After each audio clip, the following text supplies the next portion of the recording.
cuando haces el doble clic de qué ven en el equipo, porque en etapas iniciales, en mi punto de vista, se invierte más en el equipo que en la empresa, bueno, en la idea, ¿no? Pero también en el equipo. Si están levantando una serie o un seed round, tratar de buscar un VC que ya haya invertido una seed round en una startup, que luego haya levantado la siguiente serie con un fondo más grande. Así te digan recontra no y hasta te insulten y digan que no te quieren volver a ver, tienen que seguir mandándoles follow-ups mínimo mensuales de cómo va la empresa. Si es que se puede elegir inversionistas que tengan un track record probado, o sea, que hayan levantado una siguiente ronda a sus startups y que tengan un mindset que realmente sea de acompañar y no de imponer. El momento incómodo, la pérdida de tiempo por aprobar algo que obviamente se tiene que aprobar versus todas las cosas que no hemos aprobado por haber estado así, es un balance positivo.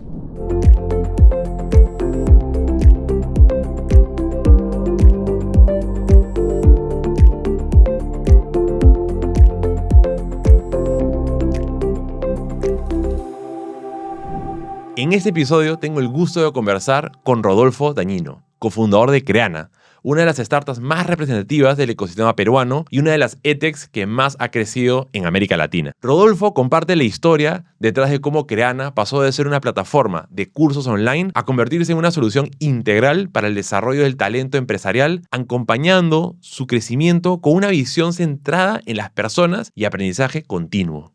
Hablamos sobre los retos de escalar una compañía desde Perú hacia la región, cómo mantener cultura y propósito durante las etapas de expansión y qué aprendizaje deja liderar una organización que ha evolucionado junto con el ecosistema emprendedor latinoamericano. También profundizaremos en su visión sobre el futuro del talento, la educación corporativa y el papel que la tecnología puede jugar en cerrar las brechas de habilidades en nuestra región. Ahora sí, lo dejo con mi conversación con Rodolfo Dañino, cofundador de Creana. Hola a todos, qué gusto verlos nuevamente. Hernán, Adrián, Gustavo, Ángel, Diego, Marcelo, Rosario, Bernardita, Alan. Qué gusto verlos a todos nuevamente. Y gracias, Rodolfo, o Fico, te puedo decir Fico acá. Sé que es Dale, algo más Fico, entre amigos, pero lo vamos a ir por acá también. Bueno, bienvenido, Fico. Gracias por tomarte tiempo de sumarte a esta comunidad y compartir tu trayectoria. Eh, Tal como mencionó Maca, Rodolfo Fico es el cofundador de Creana junto con Diego Chese. Ellos arrancaron una super edtech que ahora nos va a contar un poquito más.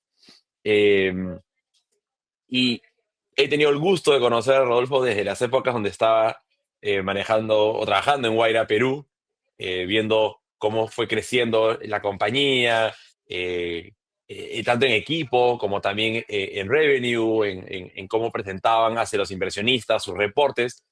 Algo que me llevo de ellos fue la capacidad de ser súper profesionales desde el inicio. Quizás no lo sentían tanto al inicio, pero la percepción, por lo menos nuestra, es que era súper top y medían todo y hacían muy buen reporting.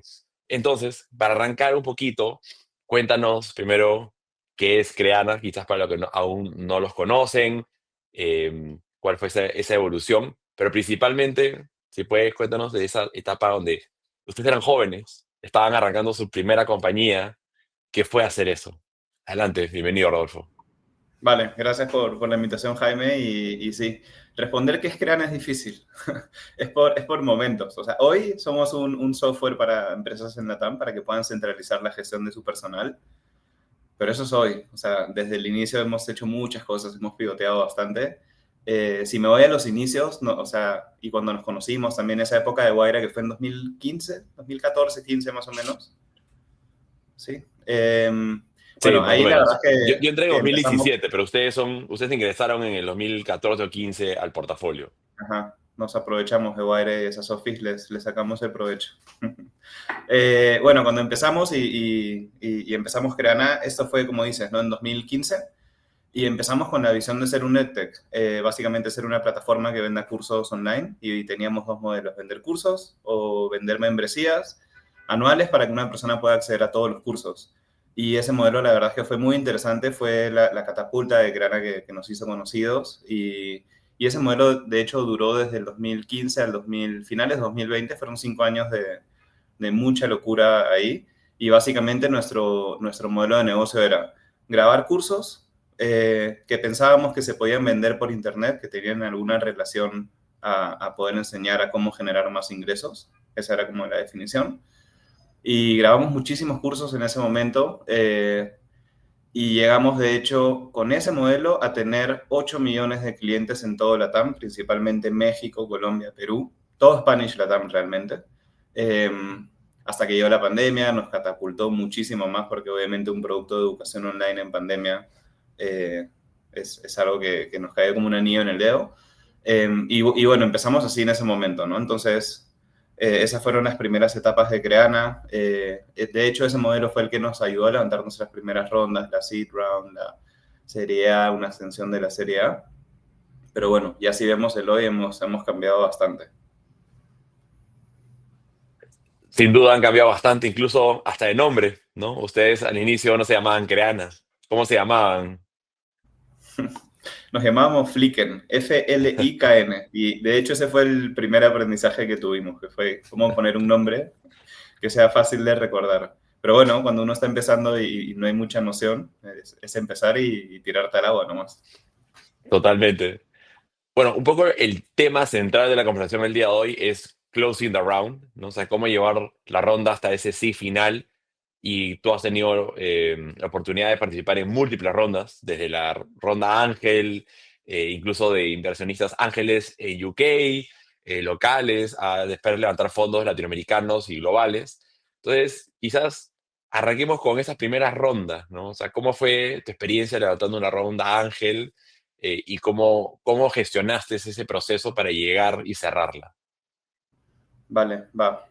A ver, miren, yo siempre he pensado que hay como un camino natural en las startups. Soy el primero a empezar que no hay una fórmula y no hay un camino, pero siento que Grana siguió un camino que más o menos es como algo lógico que hace sentido.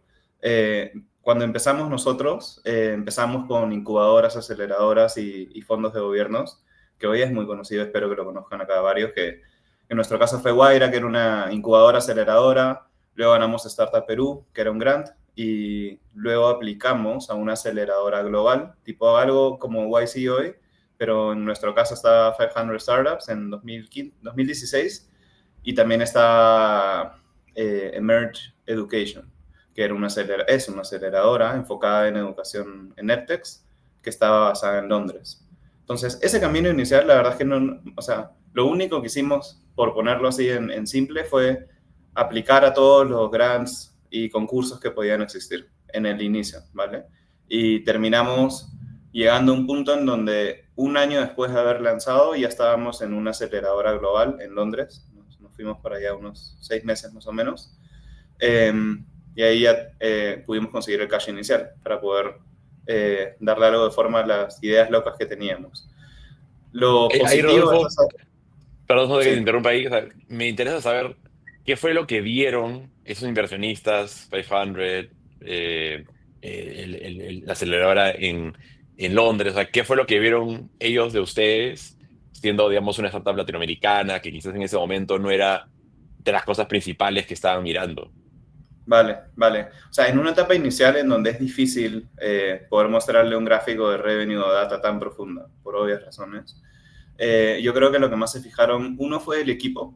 Eso creo que, espero que ya lo hayan escuchado en todos los lugares, pero mientras más inicial la etapa, más importa el equipo. ¿Y qué es eso? ¿No? O sea, yo trataría de describir qué vieron en el equipo en ciertos comportamientos que tratábamos de tener o teníamos, ¿no? Los cofundadores de Grana en ese momento, ¿no? Diego y yo. Y eso yo creo que se traducía en, uno, ser muy transparentes, haber definido valores, por más que pueda sonar hasta algo cheesy, o sea, es algo que siento que se importa para levantar una ronda inicial cuando evalúan el equipo, ¿no? Haber definido valores, ser transparentes, tener estos behaviors de respuesta muy, muy rápida, muy, no sé, la forma de comunicación muy directa y sintética.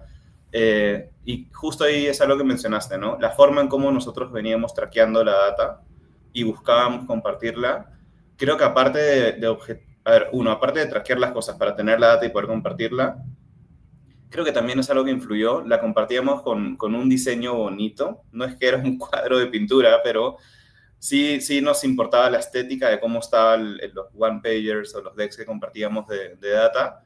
Y yo creo que esos son detalles, que son cosas que son difíciles de percibir, pero al final esas son las cosas que van construyendo la imagen de un inversionista sobre el equipo y hace de que confíen más en ello, ¿no? Obviamente, aparte del equipo, sí teníamos cierta atracción inicial, que era muy interesante, y obviamente eso también fue el complemento, pero sí, o sea, ¿qué es lo que les interesó?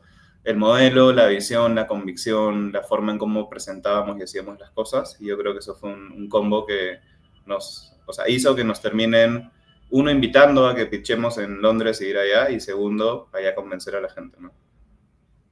Me parece súper bueno y para no quedarnos muy metidos en el tema de reporting, porque sí es algo que admiro bastante del trabajo que hicieron.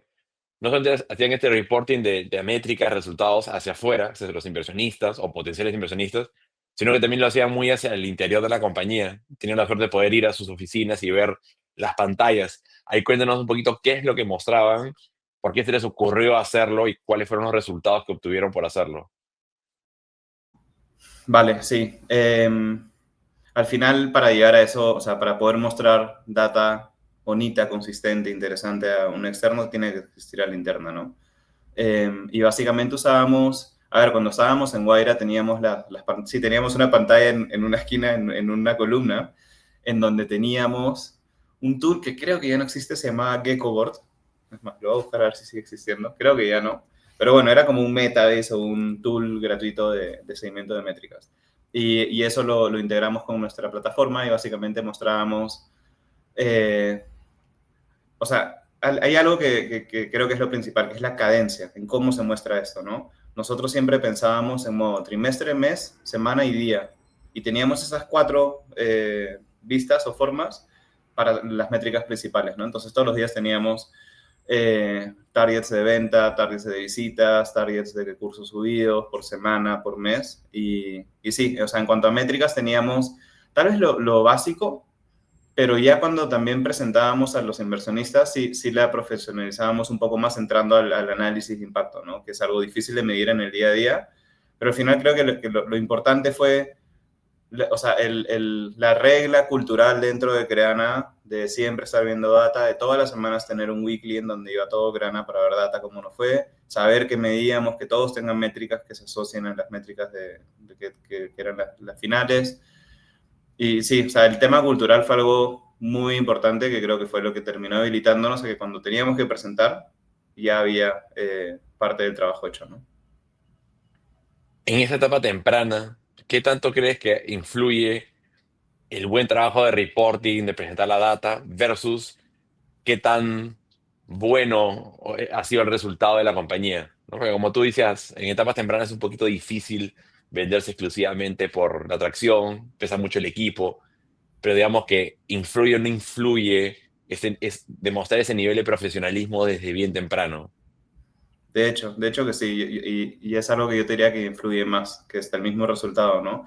Y nuevamente, esto obviamente porque en etapas tempranas es difícil tener resultados de un gráfico de 3 años de revenue recurrente, es imposible tenerlo en una etapa temprana. Eh, y como digo, ¿no? O sea, al final yo creo que cuando haces el doble clic de qué ven en el equipo, porque en etapas iniciales, en mi punto de vista, se invierte más en el equipo que en la empresa, bueno, en la idea, ¿no? Pero también en el equipo.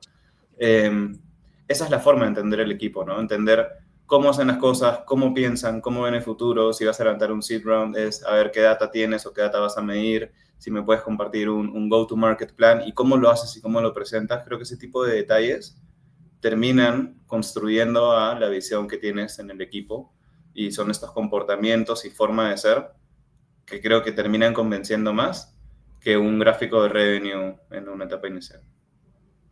Totalmente. Y ahí un poquito para seguir, digamos, viendo etapa por etapa, conociendo cada una de tus rondas. Digamos que todo esto que nos comentaste de las incubadoras, aceleradoras, ángeles, grants, todo eso lo categorizaríamos como pre-seed, ¿correctamente? Este, ¿cuál fue en todo Sí, caso tu seed? O sea, ¿qué vino después? ¿Quiénes se sumaron? Y sí, cuál crees que es la diferencia principal entre lo que hiciste para la primera ronda y esta siguiente? vale. Miren, hasta ahí, que todo esto fue como el pre-seed, si lo queremos categorizar así, no había mucho revenue en Creana. Y bueno, los concursos los ganamos con una promesa y vendiendo el equipo de Creana, ¿no? De hecho, después de eso, en nuestro caso no es que hubo seed, fuimos directo a una Serie A, era un poquito diferente, Esto era ya 2017, ¿no? Hoy ha cambiado un poco más. Hoy veo seed rounds de $3 millones. Es algo que es imposible antes, ¿no? Justo después de la aceleradora de Londres, el valor principal que tenían ellos es que en el Demo Day te presentaban y te enlazaban con muchísimos inversionistas ángeles. En otras palabras, millonarios de Londres y Europa, que teníamos que convencerlos de que en Perú había una oportunidad interesante. Muy, muy random, pero eso fue lo que pasó y los terminamos convenciendo. Bueno, y de hecho levantamos una... Sí, levantamos una cita cuando terminamos esto, y fue una seed de 850,000 pounds, la levantamos en Londres, aún sin revenue, y la verdad es que fue convencer a gente, o sea, inversionistas ángeles, de que teníamos esta idea y de que podía funcionar en la TAM. Y nuevamente, ¿no? Ahí es mucho la referencia, porque obviamente los que nos vieron en el cohort de la aceleradora nos recomendaban, y nos recomendaban por cómo hacíamos las cosas, más que por el revenue. Entonces ahí volvemos a lo mismo, ¿no? Cómo te ordenas, cómo trabajas, cuáles son los valores, etc. Y bueno, hasta ahí levantamos un seed round de justo, ¿no? Casi $1 millón, sin revenue. Todo con una ilusión, con una idea. Y ahí el siguiente salto, ¿no? O sea, ya levantar una serie A ya no es full idea. O sea, ¿cómo llegaron ustedes preparados para esa serie A? ¿A Claro. quiénes le tocaron la puerta? ¿Cuál fue el perfil de inversionista, tamaño de ronda? O sea, de lo que nos puedas contar un poco, píntanos Sí. ahí cuál era el escenario en ese momento. Vale, entonces hasta ahí como que todo se había dado en orden, ¿no? Porque empezamos en Guaira, de ahí nos fuimos a una aceleradora, la aceleradora nos presentó, habíamos plantado así un Family and Friends, todo era como que muy, muy encadenado, por así decirlo. Pero ya para la serie A nos tocó tocar puertas en frío, y eso fue algo nuevo para nosotros, ¿no? Y básicamente lo que hicimos fue contactar a todos los fondos 10 veces a cada uno en la TAM. Eh, y sí, o sea, nos respondían obviamente porque tampoco habían tantas startups en el 2018, 2019. Eh, y pudimos conversar con bastantes. Terminamos levantando nosotros en 2018 una serie A de $4.5 millones. Hoy ese es un monto para una seed. En ese momento fue la serie A más grande de una EdTech en la TAM. Y básicamente fue aprender a hacer esto del cold calling para fondos e insistir, insistir. Terminamos conociendo a los de Alive, en ese momento se llamaban Acumen. Y si no recuerdo mal, creo que fuimos una de sus primeras inversiones en la TAM. Entonces también fue como que algo de momentum, en donde nos cruzamos dos startups que estaban haciendo, bueno, Creana como startup y ellas como fondo que estamos haciendo algo nuevo. Y también, o sea, la forma en cómo los convencimos, sí, obviamente para una serie ya tienes que tener mucho más track record. Y sí, ya teníamos revenue validado en nuestros gráficos de revenue. Por más que era B2C, eran muy bonitos y había mucho revenue creciente mes a mes. Había mucha retención, había mucha recompra. Yo creo que más allá de esos resultados de revenue y lo mismo del equipo, algo que tal vez complementó perfecto la ecuación para que terminemos levantando la serie A, fue que nos enfocábamos mucho en el análisis del impacto de nuestro producto. Nosotros éramos cursos online y teníamos muchísimo foco en tratar de entender qué sucedía con la persona luego de llevar el curso. Y no nos quedábamos solo en el revenue, si lo compró o no. Entonces medíamos muchísimo cuántas personas compraron, cuántas personas empezaron, después de cuánto tiempo, cuál era el completion rate promedio, completion rate por categorías de cursos, cuál era el impacto educativo, les mandábamos service. Y todo esa obsesión en entender la data y lo que sucedía realmente, creo que fue un complemento para que nos digan, ok, vamos a invertir en una empresa que hace las cosas de esta manera. Totalmente. O sea, creo que o sea, uno invierte en un grupo de gestores, ¿no? Entonces, si muestras ese nivel de profesionalismo y obsesión, que fue la palabra que escogiste, que es muy buena, creo que le da mucha más confianza a esos inversionistas. Alive o Acumen en ese momento, bueno, y siguen siendo un fondo enfocado en impacto. ¿Qué fue lo que vieron ustedes con respecto a impacto? O sea, porque ustedes venían haciendo EdTech, Justo. o sea, no sé si es que ellos o sea, si tú desde el inicio decías, somos una startup de impacto, o se dieron cuenta a través de las conversaciones con Acumen. Sí, o sea, la verdad es que fue algo también un poco random, pero a la vez fue un momento perfecto, ¿no? Si veíamos el resto de inversiones de Acumen a nivel global, eran cosas mucho más, o sea, poco tech, mucho más enfocadas en mejorar la vida de las personas. Incluso el hub estaba en África, o sea, era una tesis muy diferente, de dejar un mundo mejor y buscar temas muy diferentes. Pero justo habían abierto su brazo de tecnología. Entonces, claro, cuando ya empiezas a buscar una empresa, una startup, ¿no? Una empresa de tecnología que se pueda invertir, que sea escalable y que tenga impacto, educación hace sentido. Y justo, ¿no? Creo que también calzó esto que comentaba de ellos buscaban impacto, nosotros lo analizábamos y teníamos una... o sea, sí tuvimos que hacer muchísimas cosas que tal vez es importante que cuente, ¿no? Cuando tú levantas una serie A, creo que ya todos hemos escuchado del TAM, el Total Addressable Market, ¿no? Tienes que tenerlo porque es que tan grande puedes crecer con tu modelo. Y esa forma de mostrar el TAM nuestro, más que números y llevarlo al dollar sign, lo llevábamos al impacto. Entonces decíamos, miren lo que estamos logrando con poca escala, con cursos iniciales en la TAM, personas que no trabajaban, han llevado estos cursos, han aprendido, ahora ya saben diseñar y pueden empezar a ser freelancers como diseño gráfico, y personas que no percibían ingresos, ahora ya pueden tener una profesión digital. Entonces, por ahí hubo algo que creo que encajó perfecto y vendimos nuestro Total Addressable Market, sí, obviamente con el dollar sign, pero también con el impacto en cuántas más personas en la TAM estaban en situación de pobreza o por ahí, y cuál podría ser el impacto de Creana, ¿no? Y eso fue lo que los convenció, y algo importante fue de que, o sea, de que tuvimos primero el sí de ellos, ¿no? De Acumen, de Life. Cuando estás levantando una serie A, yo creo que esto sigue siendo igual hoy, es muy importante tener a tu lead investor, quien va a liderar la ronda, que normalmente mete 40% para arriba, bueno, dependiendo del monto, porque cuando tienes el sí, ya se vuelve un poco más fácil, cuando tienes el primer sí. Y nosotros obviamente no es que levantamos los 4.5 solo con ellos, esto fue también crítico para la historia de Creana, que fueron los que acompañaron la Serie A, y entraron dos fondos más. Bueno, entró Endeavor Catalyst y unos cuantos más, pero entraron dos fondos que siguen siendo demasiado relevantes para Creana, que fueron Dila y Nazca, fondos líderes mexicanos, cada uno. A ver, levantamos 4.5, Acumen puso 2 millones y Dila y Nazca pusieron 1 cada uno, ¿no? Y eso fue muy importante, ahora lo van a entender por qué, pero básicamente nos abrieron puertas en el mercado mexicano, y para las series posteriores, ellos fueron los que nos hicieron las intros. Entonces, si yo pudiera recomendar algo ideal, porque es como un sueño, es buscar, intentar levantar cash de algún VC que ya tenga casos de éxito. ¿Qué significa eso? Si están levantando una serie o un seed round, tratar de buscar un VC que ya haya invertido una seed round en una startup, que luego haya levantado la siguiente serie con un fondo más grande. Justo, ¿no? En la serie A, entonces terminamos levantando estos 4.5 millones con Alive, con Nazca y con Dila. Y lo que terminó pasando, para ir haciendo un poco de spoiler, igual ahora vamos con lo que me decía Jaime, fue que estos dos VCs mexicanos ya tenían como 5 o 6 casos de éxito en donde empresas que les habían invertido serie A terminaban levantando una serie B, sea con SoftBank, sea con GA, sea con Naspers o con cualquier otra, y tenían las intros. Entonces ya era casi como un camino a seguir. Y eso fue lo que terminó pasando. Logramos tener números, seguir creciendo, nos hicieron las intros y terminamos levantando. Entonces, yo destacaría mucho poder tener fondos que ya tengan casos de éxito levantando al menos la siguiente ronda, porque se convierte como una especie de referencia de cuáles son tus mejores startups para que puedas ir a la siguiente ronda.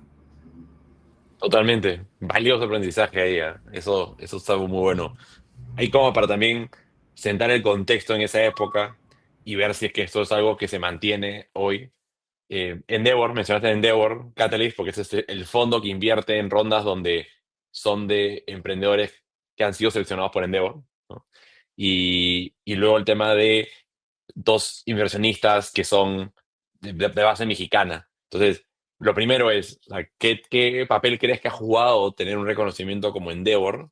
Y dos, ¿estaban ya ustedes físicamente presentes en México para que sea un punto, digamos, de aceptación para el fondo? ¿O más bien fueron a México gracias a la inversión de estos fondos mexicanos? Vale, va. Empiezo por la segunda primero. Ujú. De hecho, no, levantamos la Serie A y seguíamos en Lima. Estábamos en Perú todavía. Recién cuando cerramos la Serie B, que ahora se los cuento más a detalle, fue cuando nos tuvimos que mudar, un poco obligados. Pero bueno, acá estamos felices y creciendo. Sí, no los veo muy tristes por México. ¿Eh? Y a ver, algo particular de nuestro modelo de negocio, que también creo que fue, no sé si llamarlo suerte o formas o qué, pero desde el día uno nosotros casualmente, hoy sí lo haría adrede, ¿no? Pero casualmente tuvimos un modelo regional. O sea, al final, Creana o Flickr en su momento era creana.com, entrabas desde cualquier lugar del mundo y podías comprar un curso. Entonces, no es que había una limitación de que tenías que estar en Perú para usar nuestro producto. No es tan fácil eso, o sea, y sí digo que tuvimos suerte para poder ser un modelo regional. Y bueno, ya luego de haber crecido con las formas que crecimos, sí, desde el día uno, desde el mes uno, nuestro mercado era principalmente México, por sobre Perú. O sea, México, Colombia y Perú en ese orden. Entonces, eso nos ayudó a uno, llamar la atención de fondos de México, sino porque invertirían en algo local de Perú. Puede que suceda, pero un poco raro. Y bueno, todo era remoto aún desde Perú. Sobre Endeavor, 100% recomendado, definitivamente. Creo que tienen que tener algo de track record haciendo algo para poder aplicar, porque sí son bien picky, es bien difícil entrar. Pero si ya están levantando un seed round de una serie A, creo que, bueno, la verdad es que no es que sea experto en cuándo es el timing correcto para aplicar, pero si lo pueden hacer o al menos averiguar más, Endeavor creo que sí es una de, tal vez no sé, parte de la top 3 seguro redes de emprendedores en la TAM que existe, y más allá de aplicar y más allá del reconocimiento, porque eso es algo banal, creo que es el network que te habilita eso, y los mentores y el tipo de conversaciones que puedes tener es totalmente diferente. Entonces, sí, Endeavor 100% recomendado de nuestro lado como experiencia. Ahí, ante el ojo del inversionista, ¿cómo pesa esta validación de un tercero? También. ¿Suma o no suma ahí Sí, en la negociación? definitivamente. O sea, estoy seguro que en seed rounds o, bueno, más en serie A debe ser, definitivamente ese comentario son Endeavor, definitivamente. Mm, Entonces, también ayuda y es como si es un seal of approval al final, ¿no? Para estos casos de levantar más cash. excelente. Bueno, me decías que no querías spoilear la Serie B, pero ya, saltemos Serie B. ¿Qué fue lo que pasó? Como si jalaron el ojo de General Atlantic. Cuéntanos un poquito esa historia. Ok, vale, entonces, levantamos la serie A, salimos de las oficinas de Guaira por fin, porque ya teníamos cash para alquilar una oficina. Nos fuimos allá a Javier Prado en San Isidro.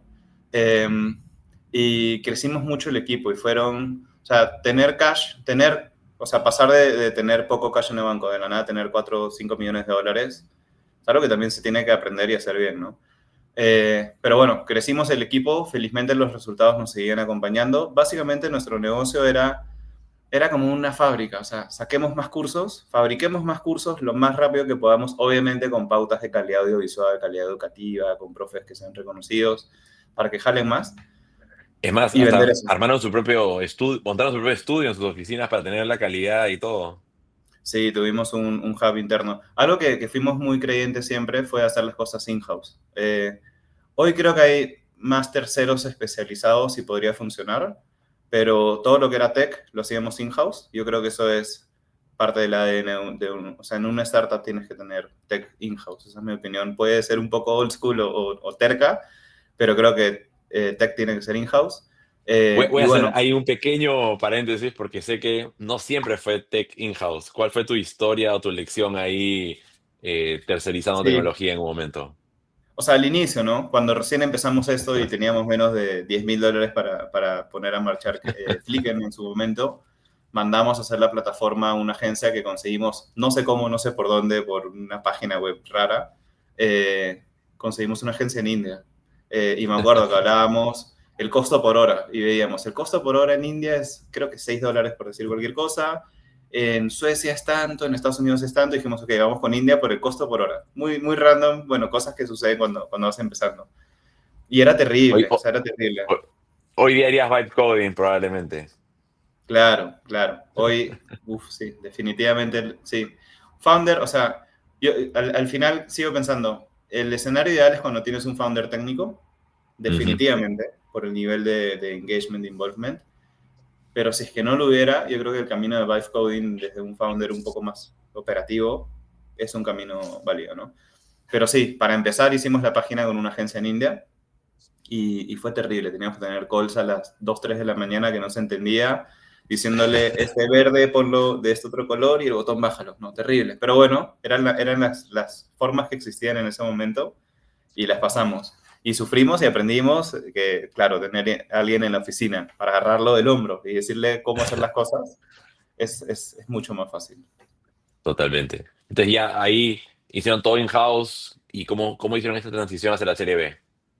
Entonces, post Serie A seguimos creciendo. De hecho, llegó la pandemia que nos catapultó de un día a otro. Hicimos un forex de revenue y se mantuvo por meses. O sea, si ya nuestro revenue venía muy bien, con la pandemia fue una locura. Y algo que también sucedió, que también fue momentum o ser preparados o como quieran llamarlo, es que éramos una EdTech y esto se veía como impacto. Y algo que pasó fue que justo empezó la pandemia y al menos esos primeros meses de pandemia que toda la gente estaba en qué hacemos, qué se hace, todos los influencers de Latam se pusieron a compartir Creana de manera gratuita como una opción para poder hacer algo desde tu casa. Y el nivel de growth orgánico que tuvimos por eso, o sea, sí tuvo un impacto económico, obviamente, pero la gente lo compartía como algo de, oye, mira, cursos, puedes llevarlo. Obviamente, ajustamos la plataforma para tener muchísimos cursos gratis, rutas de aprendizaje y que haya mucho growth orgánico, ¿no? Pero bueno, eso nos catapultó y ya llegando a finales del 2021, 2020, fue cuando quisimos salir a levantar nuestra serie B. Entonces, esto nace, de hecho, desde la serie A nos dijeron, ¿no? Estos 4.5 millones de dólares, ¿en cuánto tiempo los vas a gastar? ¿Para cuánto levantar? ¿Cuándo? Esas eran las preguntas antes. Ya no es hoy, ¿no? Que es, ok, levanto tanto para poder tener más growth, pero volver a ser rentable o mantener la rentabilidad en tanto tiempo, ¿no? Ahí era, gástate todo para volver a levantar otra.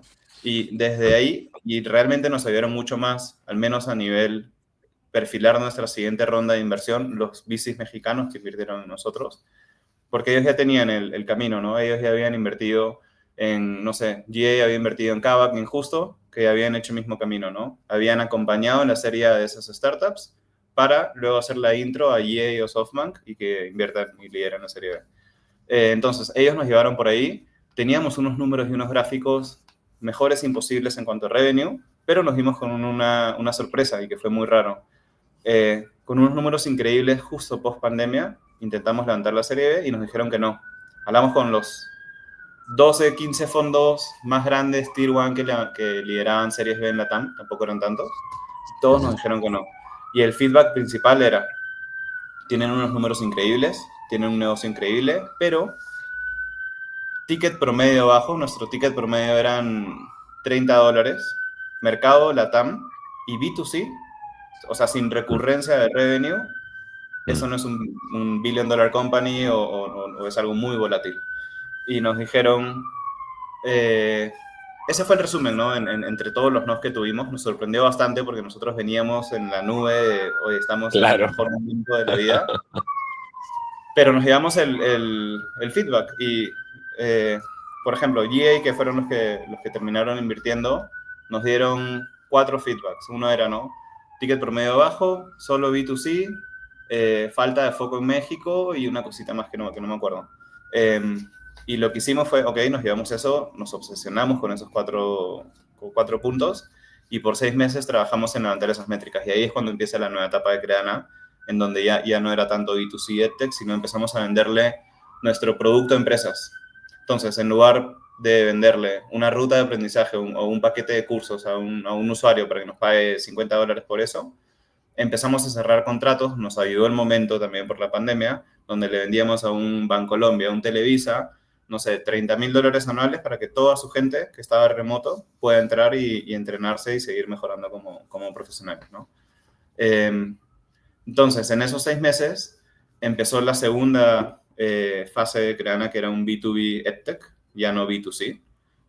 Levantamos el ticket promedio, Pero cerramos dejaron el mucho B2C de lado, o sea, no cerraron el B2C, simplemente lo dejaron ahí como que en piloto automático.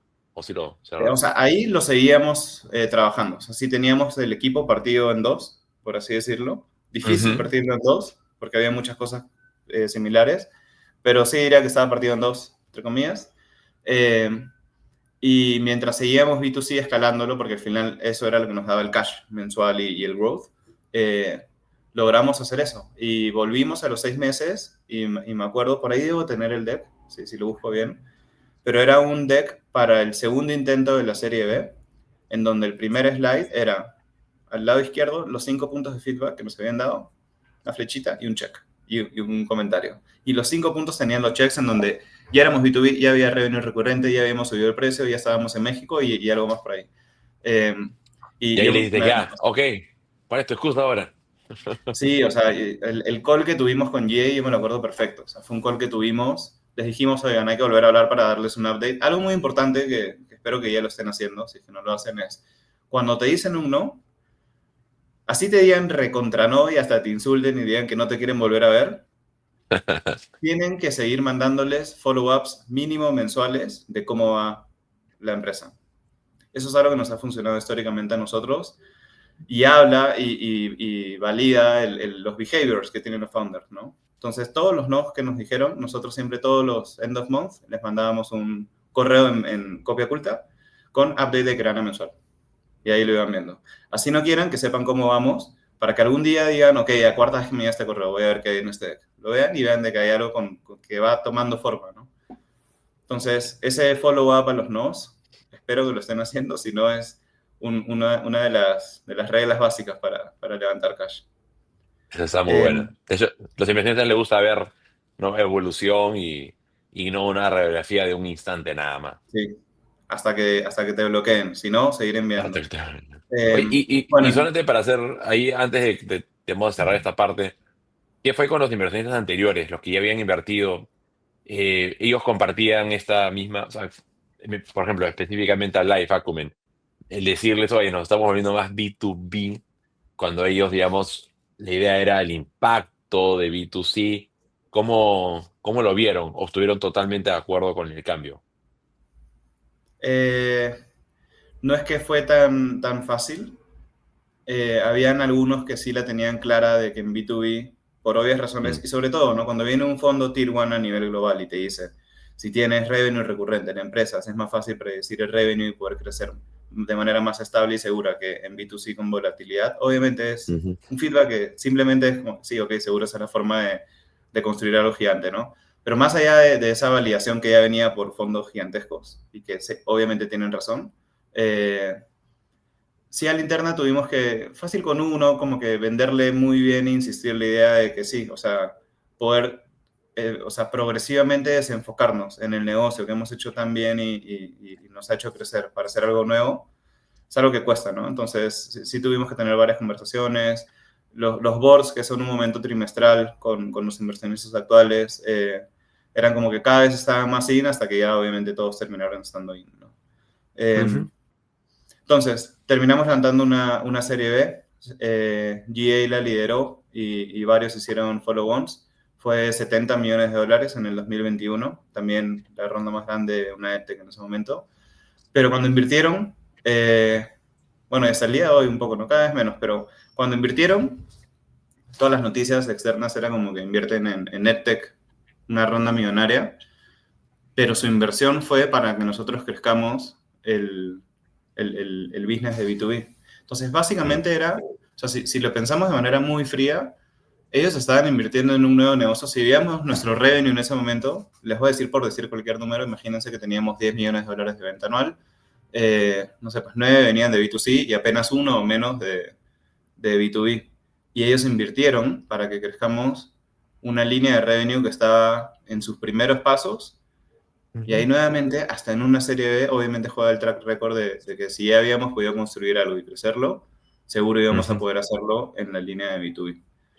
Entonces ahí empezó la segunda etapa de Creana B2B y luego pasaron varias cosas que nos fueron abriendo los ojos y entendiendo mejor el mercado. En resumen, nosotros pasamos de ser un EdTech B2C a un B2B content provider, un proveedor de contenido para empresas. Y si bien crecimos, porque nos salió el momento de la pandemia, aprendimos muy, muy rápido de que el nivel de churn, o sea, de no renovación de una empresa, de un contrato de solo cursos, era altísimo. Y les pongo un ejemplo. Televisa, el mismo antes, ¿no? Ellos nos pagaban $42,000 anuales para que toda su gente pueda entrar al catálogo de Creana. Chévere. Pero si yo estuviera en el área de finanzas de Televisa y yo, vamos a pagar $42,000 anuales para que la gente pueda acceder a cursos, no hay forma. O sea, eso se corta, ¿no? Más cuando toca cortar presupuestos. Y ahí descubrimos, junto a EA, que fue nuestro inversionista, en que había mucho más retention, habían higher switching costs, o sea, costo de cambiarte, cuando vendías software y no solo Contenido. cursos. Y ahí empezó la tercera etapa de Grana, que eso somos hoy, que somos un B2B SaaS. Hoy vendemos software para empresas para poder gestionar su personal. ¿Y cómo llegamos a eso? Obviamente por el lado de contenido, ¿no? Ya nos compraban los equipos de recursos humanos y más allá de los cursos sí les vendíamos una especie de plataforma, ¿no? En donde, o sea, tenían que entrar a Creana, tenían que loguearse, tenía que haber un single sign-on, tenía que haber seguimiento de poder crear rutas, poder crear evaluaciones. Entonces, eso se convirtió como en un LMS, que es el término que se usa para un software de aprendizaje. Y ya muy rápido aprendimos de que íbamos a crecer más y teníamos más soluciones adicionales a la de software de aprendizaje y empezamos a comprar empresas también, ¿no? Compramos una de software de talento, compramos otra de software de aprendizaje. A la fecha hemos comprado muchas más chiquitas, que tal vez es algo que ya no anunciamos como antes, pero sí tenemos un play inorgánico de crecimiento de software muy interesante que nos está resultando. Y de todo eso llegamos a lo que somos hoy, que nos seguimos llamando Creana y muchas personas piensan Creana igual cursos, pero realmente lo que estamos haciendo y el 95% de nuestro revenue viene de vender múltiples productos de software para que empresas puedan gestionar su personal. Y tenemos ya las soluciones de time off, de vacaciones, de firma documental, de medir encuestas, de medir clima, de medir performance. Estamos sacando nómina para que se pueda pagar. Entonces ya somos como este all-in-one solution para gestión de personal en la TAM. Y nos va muy, muy bien. La verdad es que este mercado en cuanto a software lo estamos creciendo bastante. Igual tenemos presencia en Colombia y South Latam, pero sí nos hemos enfocado más acá arriba. Y bueno, así es como, tal vez yendo un poco más rápido esta última parte, terminamos siendo esto ya rentables, también muy importante, con un modelo de negocio muy difícil, ¿no? O sea, al final tú piensas, quiero hacer una página de cursos online, a terminar vendiendo un software de pago de nómina en México. Pero bueno, esos fueron los puntos que nos trajeron acá. Pero en verdad, o sea, digo, lo increíble de todo esto es el poder adaptarte en el tiempo, encontrar dónde está la mayor oportunidad de mercado. No hay esta analogía de los montes, ¿no? Entonces, como que llegas, subes un monte y dices, ya está, ya estoy, y te das cuenta que no, en verdad hay un monte mucho más alto, tengo que bajar un poquito, trepar el siguiente. Entonces, has ido encontrando dónde están los picos más altos y te vas adaptando antes que venga otra persona y tome ese espacio, lo cual me parece súper interesante. Quiero aprovechar que hay una pregunta de Hernán que está relacionada al tema de las rondas. O sea, nos pregunta cuál fue el ratio del monto de la ronda, valuation, en la pre-seed y cuándo en la serie A. No sé si le quieres responder tal cual o decir más como cuál fue el porcentaje, digamos, que se dieron a los inversionistas en cada ronda. ¿Cómo responderías un Ok, poquito mejor esta información dentro de lo que puedas compartir? ok, sí. Siendo muy transparente, yo creo que nos hemos diluido mucho en el tiempo. Así que si pudiera volver en el tiempo, eso es algo que cambiaría. Pero ¿Qué? ¿Por la plata de Guaira, tú dices? no, no, no. O sea, en resumen, en respuesta rápida, igual ahora les explico bien, en respuesta rápida, cada ronda era entre 15 a 20. Cada ronda era un festejo, pero a la vez nos cortaban un poco del brazo. Entonces, a ver, igual todos estos públicos están en Crunchbase, creo, o por ahí. La Pre-Seed, como dije, fue $1 millón. Luego levantamos una serie A de 4.5 millones. Luego, de hecho, levantamos una extensión de la serie A para poder seguir perfilando más el negocio. No porque se nos fuera a acabar el cash, porque uno asocia extensión con un lifeline, sino fue más para seguir siendo bullish en los números que teníamos, que creo que es el mejor escenario. De hecho, esa fue de las que menos nos diluimos. Pero en resumen, porque es un poco difícil ahorita acordarme todo exacto, entre 15 a 20% cada una. y sigue sucediendo, ¿no? Y, por ejemplo, ahora que estamos en una etapa muy diferente, estamos en un play, como lo dije, hemos encontrado, aparte de un growth orgánico, hemos encontrado un play de growth inorgánico, que quiere decir que cuando creces el revenue comprando empresas. Entonces estamos encontrando muchas empresas de software en la TAM locales. Por ejemplo, hay una empresa que maneja nómina en México. Ok, le estamos comprando. Una empresa que maneja software para talento en Colombia y tiene 20 clientes, pero en total en la empresa se hacen, no sé, pues $4 millones anuales de revenue. La estamos comprando. Y en estas compras buscamos de que no sea cash lo principal, sino también lo estamos haciendo con más dilución. Entonces, sí, al final le estamos pensando, ¿no? Tenemos cada vez menos porcentaje de algo que vale más y hace sentido. Ujú. Pero sí es importante cuidarse. Yo diría que no soy el mejor experto en esto, en cuánto diluirte, en qué etapa, Ujú. pero un mensaje un poco obvio, ¿no? Traten de cuidarse y proteger la dilución. Seguro que hay recomendaciones por ahí en internet, ¿no? De, oye, si ya estás en tu serie C, tienes que tener mínimo tanto porcentaje entre los founders. Pero bueno, en todo caso hay una cosa que también se puede hacer, que es los founders con el tiempo se pueden seguir emitiendo stock options con el board, ¿no? Para eso. O sea, y son conversaciones que hemos tenido con nuestro directorio también. Tal vez un poco confidenciales, pero las hemos tenido, que es, oye, estamos acá, nos hemos diluido bastante, necesitamos más engagement, involvement en la empresa. Ujú. Nuestra propuesta es que nos generen tanto y lo negociamos y lo terminan haciendo. Entonces, si bien vamos bajando, lo vamos recuperando un poco, ya no con las normales, sino con options o con RSUs, pero es muy importante la pregunta, más allá de los montos, el poder cuidar su porcentaje y saber de que esto sí se puede recuperar de alguna manera, es algo Ujú. clave a tratar. Bueno, especialmente porque los inversionistas quieren que ustedes estén recontra comprometidos, o sea, tanto los founders Sí, como los talentos más claves de la organización no se vayan. Entonces, qué mejor que con equity, que cada vez vale más porque cada compra de una nueva compañía vuelve más robusto la organización y por ende sube el valor de la compañía. claro, claro. Ahí, por ejemplo, sobre eh, justamente ceder con la empresa, ¿ustedes sienten que más bien han cedido algún tipo de control? Siempre escuchamos esas historias famosas de Mark Zuckerberg que, digamos, vendía, pero vendía un tipo de acción donde no le daba poderes a los inversionistas para él controlar todo. No sé si fue el caso de ustedes, si es que sabía un poquito de eso. ¿Cómo lo han manejado? Sí. ¿O no les afecta? A ver, creo que hemos tenido suerte también. GA tiene, que es nuestro lead investor de la serie B, es tiene una filosofía de copiloto. Ellos lo explican, si buscan videos de General Atlantic en YouTube, Ajá. lo dicen. O sea, y así son copiloto, ¿no? Founder decide, es más, ellos nos explicaron qué son los super voting de founders como un elemento a negociar y nos hicieron negociarlo a nuestro favor y siempre han tenido esa perspectiva en donde los founders deciden y hacen con el guidance y feedback de ellos, ¿no? Entonces, en nuestro caso, no es que nunca hemos tenido discusiones con nuestros inversionistas o un momento en el que esté todo tan tenso en donde tipo es o jalamos para allá o para acá. Por suerte siempre hemos estado muy alineados. Entonces, casos de negociación dura o tener que convencer algo con nuestros inversionistas no hemos pasado en nuestra historia, pero sí conozco muchos casos de otras startups que sí han pasado por eso. Y por eso sí es importante esto, ¿no? Que también ya lo deben de saber, que es, si es que se puede poder elegir inversionistas que tengan un track record probado, o sea, que hayan levantado una siguiente ronda a sus startups, y que tengan un mindset que realmente sea de acompañar y no de imponer.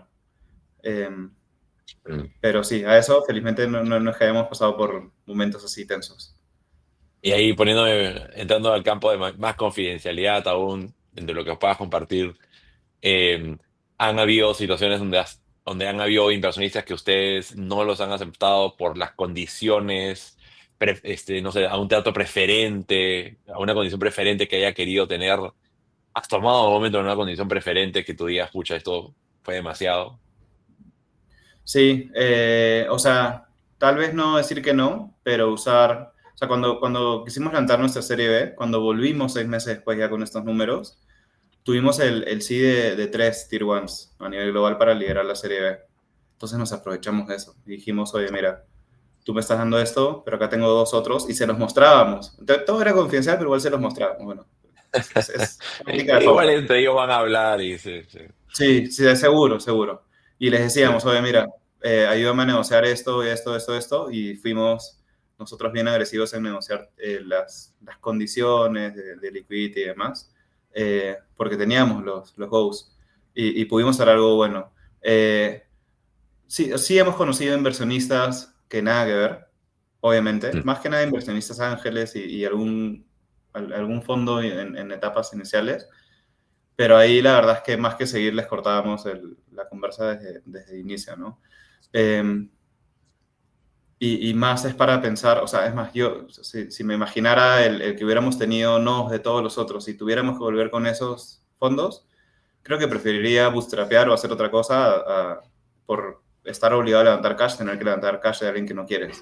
Como, Exacto. esto es como un matrimonio, seguro lo han hablado, ¿no? Y es como tener que casarte a la fuerza con alguien que no quieres, no es. Entonces, sí hemos tenido casos, pero cortábamos la conversación de arranque y lo otro, ¿no? Cuando Mm, tienes varios sís, nos aprovechábamos de eso para negociar.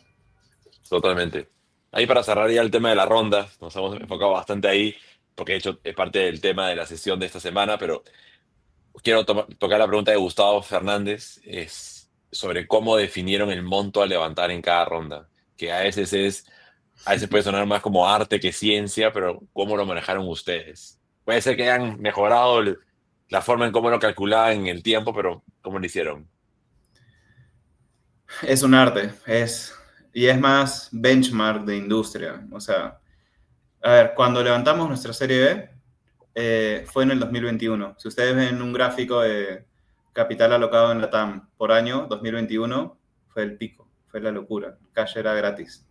Eh, y más allá de todo lo otro que era demasiado serio, exigente y había muchos detalles que nos llevaron a poder levantar esto, o sea, al final, una vez que pasamos por todo y nos dieron el sí, lo que nos dijeron fue, toma 70 millones de dólares, gástalo en 2 años, growth at all costs, no importa nada, quema, crece, o el famoso concepto de blitzscaling, es un libro conocido que no recomiendo, pero hicimos eso y quemamos mucho cash por guidance de ellos, ¿no? Y básicamente ellos fueron los que nos dijeron, oigan, por el revenue que tienen, por la oportunidad de mercado, por los planes que tienen, creemos que el monto adecuado es 70 millones de dólares. De hecho, nosotros habíamos salido con 50, pero también era al aire. O sea, okay, ¿qué hacemos? 50. Ok, salgamos a ver qué onda. Y ellos nos terminaron diciendo el número 70 con la instrucción de gastarlo en 2 años para levantar una serie C de 150 en 2 años.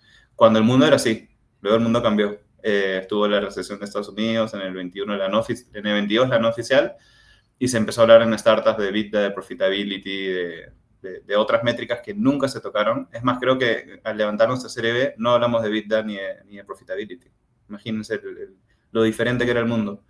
Pero bueno, lo bueno para nuestro caso y las startups que levantaron rondas millonarias en el 21 fue que aún teníamos suficiente cash en el banco cuando cambió todo esto y pudimos armar una estrategia diferente de growth at all costs. Nosotros pasamos de ser 170 personas a 620 en 6 meses, luego de cerrar la serie B. Básicamente teníamos la puerta abierta de la oficina y si pasaba alguien lo metíamos a la oficina. Eh, pero bueno, nuevamente, por instrucción de ellos, por ese concepto de blitzscaling y que growth at all costs es algo que más calla a la mala, pero vas a poder crecer y luego darle forma. Pero bueno, eso cambió a tiempo y pudimos armar un nuevo plan que nos daban los números para poder pivotear en cuanto a forma de crecer. Súper, buenísimo.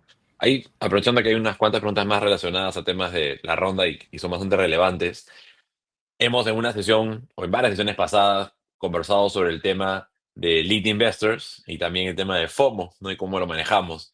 En tu caso, cuéntanos un poquito, digamos, sé que en la ronda Seed, perdón, en la ronda A tuviste a Life, Acumen, en la serie B tuviste a General Atlantic. ¿Tuviste a un lead en la serie Pre-Seed o Seed o fue un poquito todos por igual? En la pre-seed fue todos por igual. En la pre-seed, bueno, en la seed, que fue hasta $1 millón, el que más puso $60,000 y el que menos 20. Y fue a armar Ya. un grupazo de gente que estaba con ese FOMO de invertir en algo que podía crecer mucho y le fue Pero bien. digamos que no había nadie ahí que estuviera apoyándolos a levantar la ronda, como en el caso de la A y la B. O sea, la aceleradora, ¿no? Emerge Education, Ya. no es que solo nos hacía la intro, ¿no? Nos daba forma, porque no sabíamos nada en ese momento. Entonces, ellos nos apoyaban en intros y, de hecho, la oficialización era estos angel investors con Emerge Education. Ya. O sea, obviamente era una ronda de inversión en Crana, ¿no? Pero todos Ujú. los logistics eran directo con ellos y ellos les explicaban todo lo que no sabíamos. Entonces sí tuvimos ese apoyo de la aceleradora básico para poder levantar cash. Ujú. Nuevamente, ¿no? Angel Investors en Inglaterra invirtiendo en Perú. Habían inversionistas que ni sabían dónde estaba Perú, literal. Eh, Claro. pero bueno, nos ayudó mucho sí la aceleradora en darle forma a todo eso. Y entonces, aprovechando ahí la pregunta de Hernán, o sea, ¿cuál fue el proceso para conseguir puntualmente estos lead investors? Si quieren, no necesariamente de esta ronda pre-seed, sino la de A y B. Y digamos, ¿cuál fue ese hito, ¿no? que más FOMO le generó a cada uno de ellos? Ok. A ver, no, o sea, no es que hubo un lead. Y yo diría que el FOMO fue cuando 3 4 empezaron, o sea, dieron el go y sabían que había un Eso. límite porque nos estábamos levantando cash. Era como que Mm. quedan ciertos spots. Y así fue como lo comunicaron. Y todo eso fue en el transcurso de un mes. Y en un mes se cerraron $1,000,000 entre 20 30K, tickets de 30K. Entonces, sí hubo cierto FOMO. También ayudó el timing de la aceleradora, pero fue eso, no es que sucedió algo más Ujú. grande o diferente. Total, buenísimo.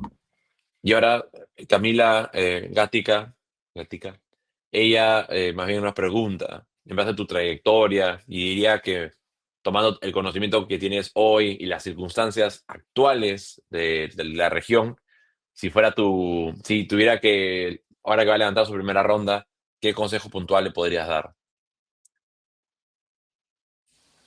A ver, lo partiría en un par de puntos. Primero, mindset correcto del emprendedor. Saber que emprender es dificilísimo, es agotador, hay que ser muy resilientes y todo eso puede seguir, pero en esa línea tienen que tener el Ujú. mindset correcto y la pasión y la convicción correcta de que quieren conseguir algo que es casi imposible, ¿vale?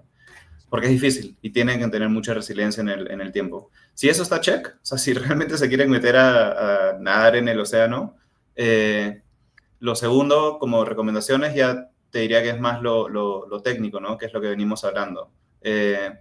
Definir valores, definir comportamientos, definir una forma de trabajo interno con el equipo para que eso se refleje con inversionistas, leer muchísimo, hacer demasiado networking. Yo algo que hacía y tuve un momento de, cuando levantamos la serie B, eh, hablé mucho porque tenía varios mentores que eran cold message por LinkedIn y me aceptaban porque tenía ese seal of approval de que habíamos lanzado una serie de eventos, estás en más caso. Pero igual se puede hacer. Ujú. Y nos decían, ¿no? Ahora que tienes una empresa en serie B, ¿cómo vas a mantener tu nivel de crecimiento personal y profesional con el nivel de crecimiento de la empresa en la que estás? Porque es muy común, ¿no? Levantas una serie B y los founders ya se desentienden de la empresa. Entonces, poder seguir aprendiendo y conversando y leyendo y conociendo gente es crítico y es para hacerlo desde ya. Y lo tercero, buscaría rodearme de gente que pueda hacer las cosas mejor que yo, que tú, para, para poder tener ese soporte, ¿no? Porque si al final todo depende de ti, es imposible. Y poder tener una buena persona que te ayude en esos momentos a levantar cash, a hacer todo lo que se tiene que hacer y levantar una ronda es en paralelo, a seguir operando un negocio es difícil, tienes que hacer dos cosas a la vez, ¿no? Entonces yo diría que el tercero es eso. Buenísimo. Ahí tienes 3 puntos buenísimos, Camila, para tomar. Ahora yendo a la situación, a Creana de hoy, ¿no? Tomo la pregunta de Jonathan Nolasco con este nuevo enfoque de SaaS B2B y los competidores en la región, que son esta combinación de HR con inteligencia artificial. ¿Qué estrategias están tomando ustedes para mantenerse relevantes a nivel producto? Porque sé que, digamos, si no cambian ustedes, alguien va a venir a tomar ese espacio. Sí, dificilísima pregunta. Jonathan Nolasco, había un Jonathan Nolasco en Creana, por ahí que es el ex Creaner. Pero bueno, si eres, hola. A ver, ¿cómo mantener relevante el producto? Demasiado difícil, o sea, obviamente. Bien, ahí estás. Bien, bien, bien. A ver, ¿cómo lo hacemos? Porque al final algo se tiene que hacer. Tenemos hace un año y medio, a ver, o sea, en Product Tech está dividido por squads, tribus y squads, y tenemos un squad enfocado en AI hace un año y medio, y ese squad ha crecido bastante. Y básicamente trabajan puras cosas de innovación de AI en la plataforma en paralelo mientras seguimos construyendo el producto, porque esto es, creo que es de lo más difícil. Yo diría que hasta es más difícil que crecerlo desde el lado comercial, de mi opinión personal, porque o sea, en producto tenemos que hacer lo siguiente. Cuando tienes un SaaS y tienes más de 2.000 clientes en la TAM, todos que con diferentes revenues, ¿no? Pero diferentes tiers y con diferentes exigencias, al final en la TAM sí, o sea, se sigue requiriendo mucha personalización y para poder crecer con un enlatado, con un SaaS, es muy difícil. Entonces tienes que tener squads que acepten requests de los clientes, tienes que tener otros que estén llenando el gap de producto que aún no tienes porque estás en etapa de growth. Tienes otro que tiene que estar haciendo integraciones, no solo con los clientes, sino entre los productos, porque tenemos una estrategia de M&As agresiva. Entonces, empezar a tener tantos focos y squads haciendo cosas diferentes se vuelve complejo, pero al final la respuesta exacta a eso es, ¿qué hacemos para seguir siendo relevantes? Uno, escuchar mucho a los clientes. Dos, dejar un buffer de roadmap en todos los squads para que sí innoven y que no sea solo hacer lo que nos dicen los clientes. Y tercero, tener un squad de AI que está únicamente trabajando en que hacer que nuestra plataforma tenga cosas de AI y que sea mucho más potente, ¿no? Y bueno, en la parte de escuchar a los clientes, sumaría, nosotros tenemos cada 2 meses un comité con los CHROs de nuestros clientes más grandes y se sienten parte del producto. Entonces tenemos una mesa y una dinámica en donde ellos nos dan feedback y básicamente los hacemos sentir, y sí es un poco así, en donde ellos están definiendo el futuro del producto de Creana y hay ese nivel de involvement ahí. Pero es difícil la pregunta, la respondería ahí con lo que dije. Ahí, sumándome a esta pregunta, ¿qué tan difícil tú crees que hubiera sido hacer lo que haces el día de hoy, digamos, arrancando desde cero, yendo a venderle a los clientes que ya tienes, versus este Creana que ya estaba posicionado en el mercado, que ya una oferta que había levantado mucho capital? ¿Sientes que hubiera sido mucho más retador, complicado? O sea, ¿en algo servía ser lo que ya eras? Sí, o sea, a nivel comercial sirvió, porque nos abrían la puerta. Mandábamos un cold mail de Creana y sabían que era Creana, porque lo habían escuchado en nuestro pasado B2C, justo porque tuvimos muchísimo brand awareness, ¿no? Entonces sí sirvió. Para levantar rondas también sirvió, porque teníamos un track record de haber escalado un negocio. A nivel producto, ahí yo te diría que siempre voy a preferir, si hoy pudiera empezar un producto desde cero, lo haría. Y creo que eso pasa en todos los SaaS porque sí es un Frankenstein, o sea, siempre te terminas convirtiendo en un Frankenstein, más aún cuando hay integraciones de productos con empresas que compras. Entonces, si yo pienso en tener todos los recursos para empezar un producto desde cero, AI first, SaaS, sí iría por ese camino. Y estoy seguro Mm. que nos demoraría, pero podríamos construir algo mejor de lo que hay. Pero bueno, lo que hay no es malo, solo que es un laberinto chino. Bueno, ahí está Jonathan, que él justo estaba en Tech en Creana y lo conoce de primera mano. Bueno, y justo ahí hablando de empresas que han comprado, pregunta Fernando Figueroa, ¿qué nivel de avance tienen estas empresas que compran y en qué se fijan para comprar una startup? Y ahí seguramente, por ahí que quieres comprar la empresa de Fernando. A ver qué es lo que hacen. Estamos comprando SaaS, porque obviamente eso viene como, o sea, SaaS para recursos humanos, ¿no? Tampoco cualquier cosa. Ujú, ujú, Y buscamos que tengan revenue. O sea, a ver, o sea, esto es una fórmula, esto sí es matemática. Nosotros tenemos el CAC de traer nuevos clientes en Creana, o sea, el costo de adquisición de un nuevo cliente. Y si eso lo comparamos con el costo de comprar una empresa que tiene cierto nivel de revenue y es más eficiente, lo hacemos. Obviamente hacemos un due diligence rápido de a ver qué onda con el founding team, a ver si quieren seguir siendo parte de Creana o si van a salir con el exit, a ver si es que hay una posible integración de producto con sus clientes que hacemos, los migramos a nuestro producto y eso qué tan fácil es y cuánto cuesta. Pero sí es matemática, ¿no? Entonces, ¿qué estamos buscando? Software para recursos humanos con revenue entre 1 a 5, para que menos de 1 creo que podría ser más una distracción, más de 5 ya se vuelve muy caro. Bueno, y con el tiempo eso va a ir cambiando, ¿no? Pero básicamente es eso. Software para recursos humanos en la TAM, fácil de migrar a nuestro producto y que el costo de comprar eso sea más barato o competitivo con el costo de adquirir nuevos clientes en Creana. Y ahí, o sea, usted, para identificar que es una empresa que vale la pena comprarla, o sea, se fija mucho en el producto, o sabes que tiene product market fit por el nivel de revenue. O sea, ¿cómo saben que en verdad esa es y no otra que quizás es similar? O sea, acá sí es un tema mucho más frío, que es Mm. revenue y nada más. O sea, si tiene Ujú. revenue, son profitables o están casi break-even y no es que están quemando mucho cash. Como al final es un play, o sea, hay dos tipos de manejo, ¿no? Cuando compras el producto para utilizarlo, ahí obviamente es Ujú. totalmente diferente. Pero estos que estamos Mm. haciendo un poco más en volumen es más, si tienen revenue, tienen una cartera de clientes fácil de migrar, pues Mm. no hay nada que importe, ¿no? O sea, es traernos el revenue de Creana y comprar revenue. Eh, Puede sonar un poco frío o devastador para el startup, pero si el founder está ahí en eso, es un win-win para ambos, ¿no? La mayoría que hemos hecho ha sido, últimamente ha sido más de solo revenue, o sea, comprar Ujú. revenue, Ujú. y eso es un growth espectacular para nosotros. Eh, claro, si vas a buscar un producto, obviamente es otra la forma, ¿no? De hecho, este tipo Claro. de M&As, quienes lideran es el equipo de FP&A, que está en Finance, en Creana, y hacen el primer assessment de puro número. Y si hace sentido, recién ahí las conocemos y vemos si las cerramos o no.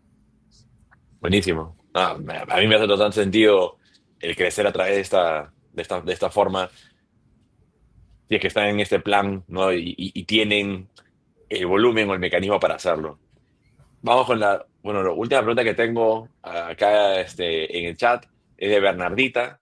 Ella dice, con respecto a cuando pasaron del mindset de growth at all cost a una estructura que buscará rentabilidad, ¿cuáles fueron los principales cambios que hicieron?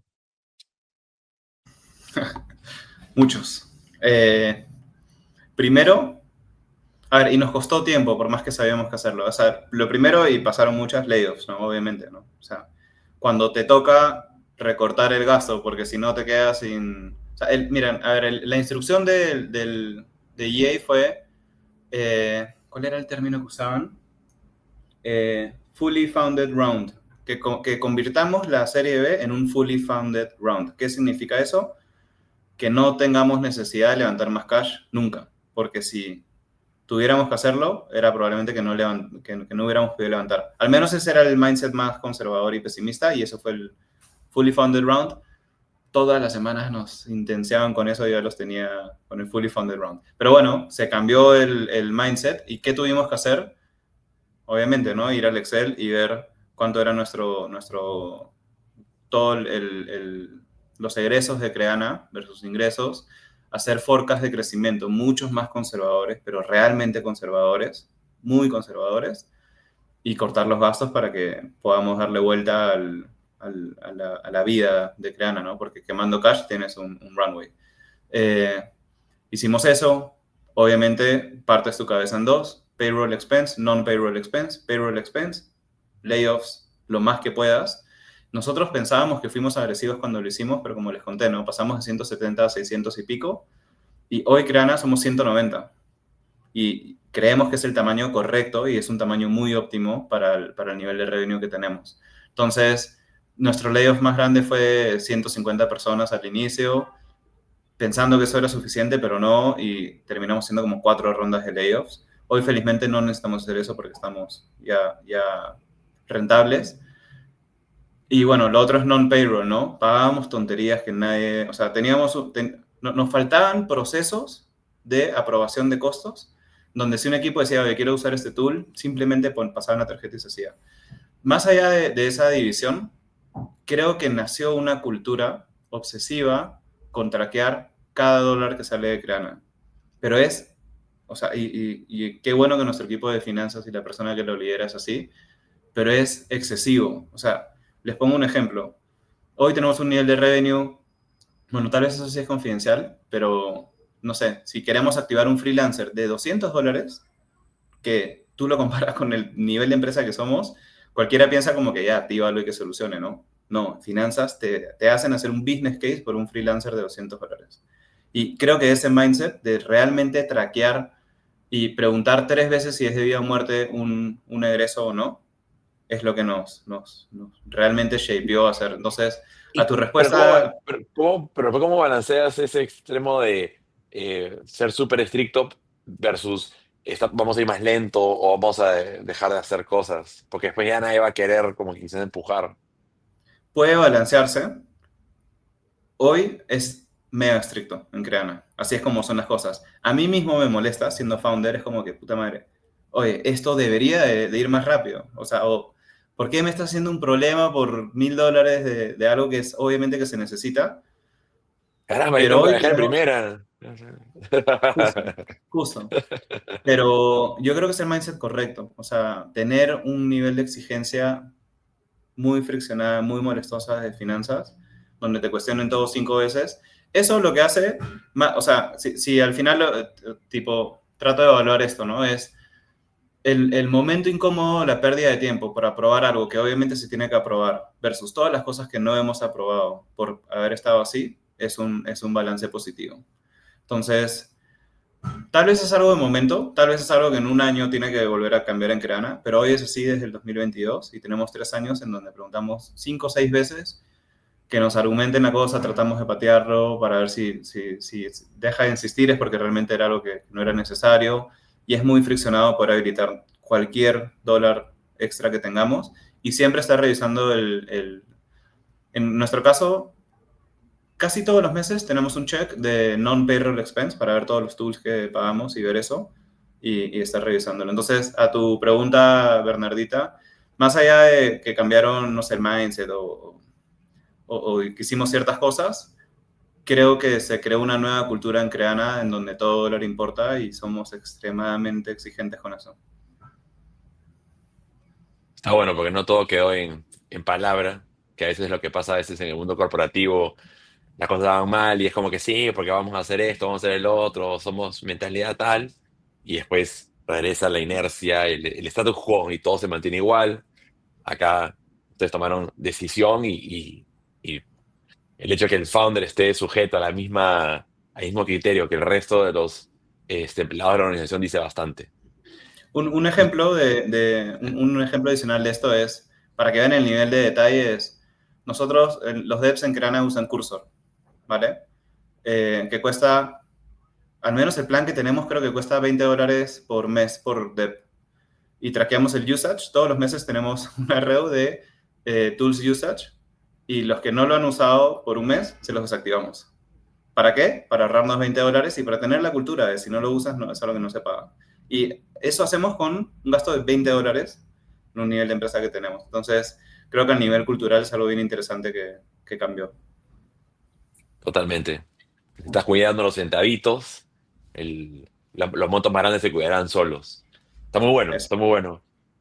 Ya estamos llegando ya a la parte final de la conversación. Perdón. Algo interesante, nuevamente regresando al tema de reporting, que es algo que siempre me acuerdo bastante de ustedes. Hoy, claramente están midiendo otras cosas que son más ligados al modelo de negocio actual. Para alguien que está arrancando ahorita, ¿cuál es qué le aconsejas que sea la manera de descubrir qué es lo que tiene que estar midiendo? Porque, por ejemplo, todavía me acuerdo clarísimo en una reunión de directorio de ustedes, cómo cambiaron el modelo de cómo adquirían clientes en base a la data de costo de adquisición, a través de referidos, a través del otro. Perdón. Esa fue la manera como ustedes descubrieron que había que cambiar ciertas cosas. Hoy día, para los que están arrancando, ¿qué les aconsejas? Vale, vale. A ver, esto cambia muchísimo por industria y por el tipo de startup. es muy diferente. Lo primero que les diría es que metan en ChatGPT, en la industria en la que están y cuáles son las métricas más comunes, porque seguro que salen, les pongo un ejemplo, en B2B SaaS existe el Rule of 40, que no es tan común en otras. Pero bueno, tratando de responder a la pregunta, yo buscaría pensar en diferentes momentos. Uno es todo el funnel de adquisición. Eso es un set de métricas que tiene que estar medido perfecto, ¿no? Y ahí creo que las más comunes, que sí son transversales a todo, es el CAC versus Lifetime Value. Hace tiempo que no hablo de eso. Lo vemos en Crana, de hecho, pero no es de las principales. Pero claro, el costo de adquisición y el valor total que te va a traer un cliente en el tiempo, ¿no? Obviamente no solo medir eso, sino es medir el triple clic de eso, ¿no? ¿Cuál es el costo de adquisición por un canal versus otro canal, versus referidos, versus afiliados, versus de qué producto, etc. Cuando empiezas a ver ese desagregado es donde empiezas a encontrar las palancas en donde les puedes invertir más cash.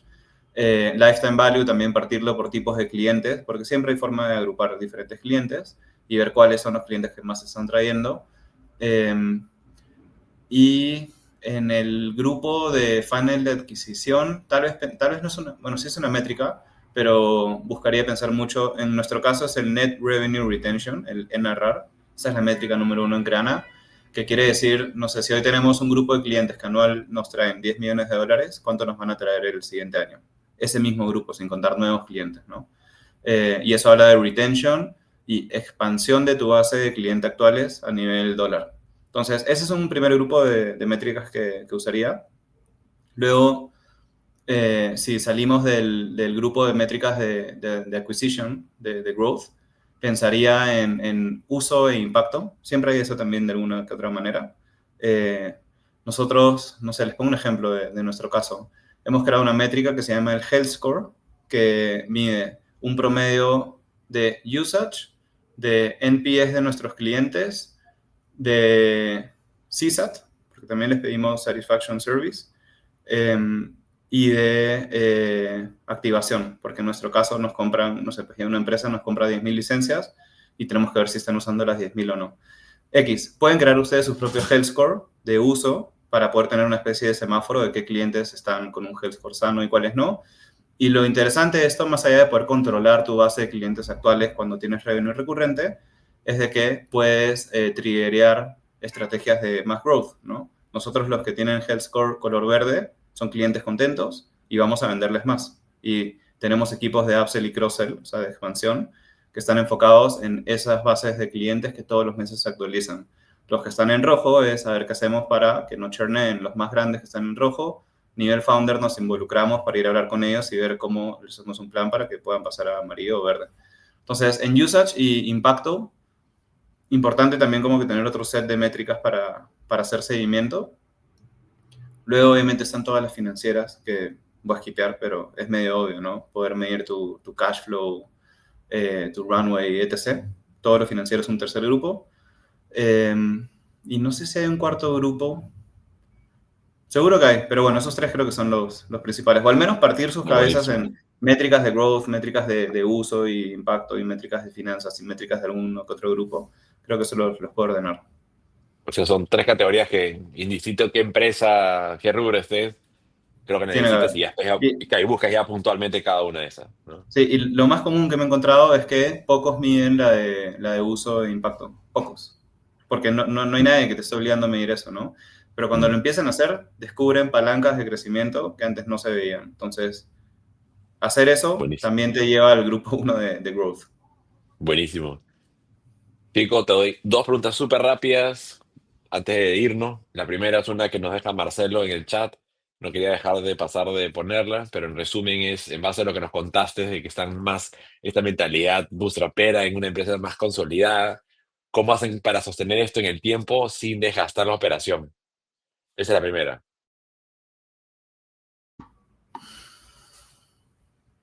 A ver, tenemos que hacer cosas para que sea más llevadero, pero hoy, o sea, como dije antes, creo que si hacemos un comparativo entre operación desgastada con estos resultados versus ser más limpios, pero perder el mindset de frugality, creemos que hoy es necesario. No sé si vaya a cambiar, seguro va a evolucionar, pero no es que no sé, en 2 años seguro salga una regla de montos de bajo se autoaprueban. Creo que son cosas, o sea, creo que al final para escalar una startup tienes que tener cosas que duelan, por más que sepas que desgasta la operación, se tengan que mantener.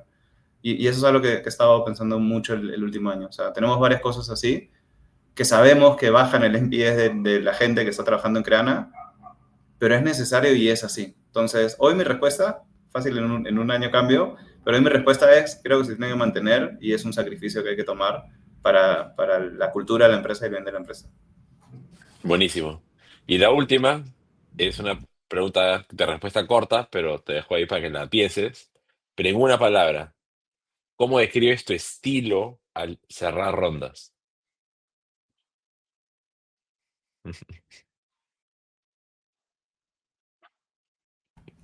¿Estilo cómo?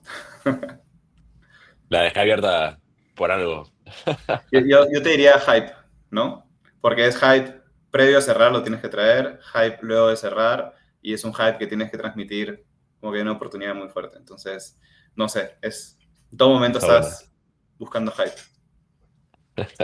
Y los inversionistas lo van a sentir. O sea, si tú no estás así de apasionado, motivado, entonces veo como que no sé si van a querer meterse en esa ronda, ¿no? Sin obviamente ser Obvio. overhyped, ¿no? Como que ya excesivamente exagerado.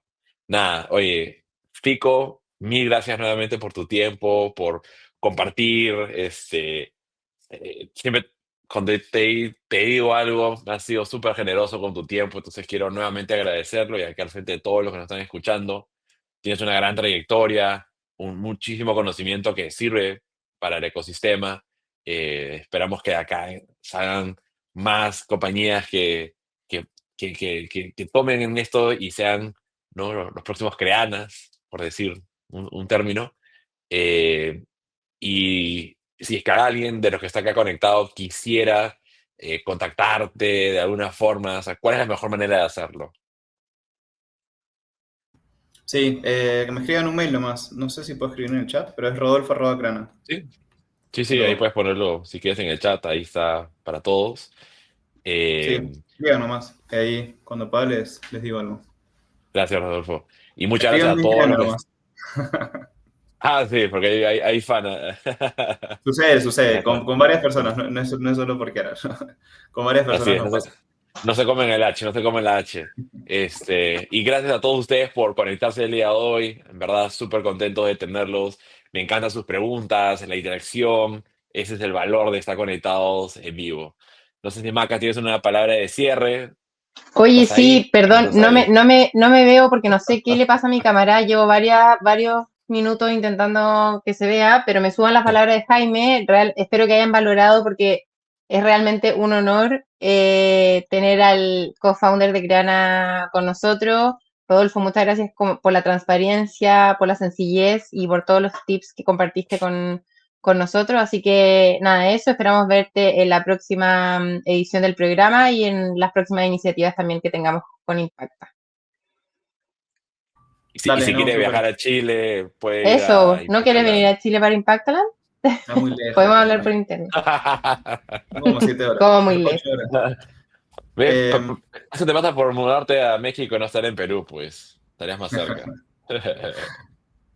bueno, nada, gracias a ustedes. Espero les hayan aprendido algo y nada, abrazo a todos y a ti, Jaime. Gracias a ti. Muchas gracias a todos y Gracias, nos vemos en abrazo. una próxima sesión. Chao.